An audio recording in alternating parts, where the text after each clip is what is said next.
Tonight, before I run off to bed, I want to turn our attention, to a very British melodrama that reads like a Shakespearean farce penned by a committee of disillusioned UKIP alumni. It's about Nigel Farage, the man who once got turned down in 8 Westminster seats and now stands on the top of a movement described rather pointedly as a cult. A cult. Not by a Guardian columnist, nor by some lefty academic, but by one of his own former MPs, Rupert Lowe. Rupert Rob Arthur Lowe, lowe-key. Lowe, now cast into political exile, into the wilderness of Reform regret, is not going quietly. He has branded Reform UK not merely a party, but a cult of Nigel. You have to say that very carefully. And the consequences of this label are not just reputational, but potentially structural. Lowe, the MP for Great Yarmouth and the former chairman of Southampton Football Club, was suspended by Reform UK in March after accusations of threats towards party chairman Zia Yusuf and bullying staff. And the CPS has now decided not to pursue charges, and Lowe has taken this reprieve as a clarion call. He told Newsnight that what he faced was a political assassination attempt. His claim that Farage tolerates no dissent, lopping off tall poppies with the zeal of a gardener gone rogue, and those who shine too brightly are pruned. And apparently Elon Musk saying something nice about Rupert Lowe was enough to trigger a rather baroque internal coup. The coup in the cult. More seriously, he claims Reform is hollow, a mobile PR machine run by lightweight servants and united less by coherent policy than by Farage's personality.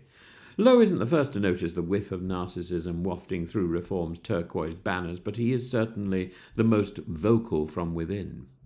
He describes Farage as a ballroom entertainer, dazzling the public while failing to develop substance. No shadow cabinet, no policy framework, no strategy beyond headline grabbing and pub talk populism.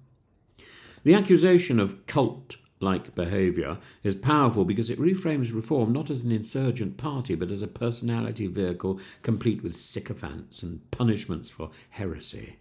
This is politically lethal if true, because the moment the charisma wanes, so does the cause. So why then, if the cult is so obvious, which I think it is, now Nigel Farage only has to walk in the room and I think cult. If the cult is so obvious, why is Starmer so upset? Why is Cammy Badenoch so upset? Because these cults go away, as if summoned by satire. A Reform Bible is now reportedly in the works. Lord Ashcroft, the Conservative peer with a nose for political drama, is writing it. He says the book, a tell-all on the rise of Reform, will be a blockbuster.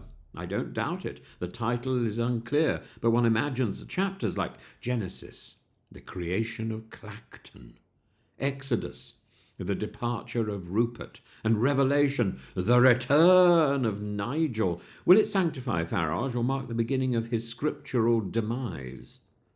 Lowe is, by his own admission, not going to go away. Whether he joins the Tories, as he's hinting he might, or starts a new party, he insists Reform is skin deep, and he accuses the Farage outfit of making up policies over a pint in the pub, a line that stings precisely because it's so plausible, isn't it?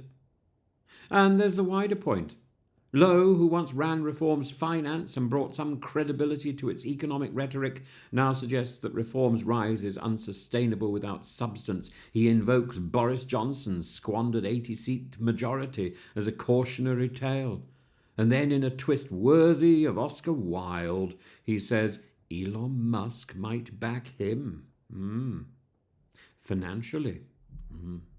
Verbally, spiritually even. So, what are we to make of this? Is Rupert Lowe a jilted partner lashing out? Is Rupert Lowe someone who's escaped from the cult? Or a Cassandra warning us that behind Reform's turquoise glow is a hollow drumbeat of ego and entertainment that nobody realises? Farage, for his part, has stayed mostly silent, dismissing the row as white noise, but cults don't like defectors. And if Lowe's reformation gathers any momentum, even with a Muskian blessing, this tale may not quite end in quiet expulsion. It may end with Farage being forced to confront a question he's dodged all these years. Is he leading a movement or merely a fan club? Or a cult? For my part, I've always thought Farage is closer to a cult than a fan club. But, I'd love to know what you think. Is Farage running a cult? Is it more cult or fan club or real party? Is there any substance in this cult?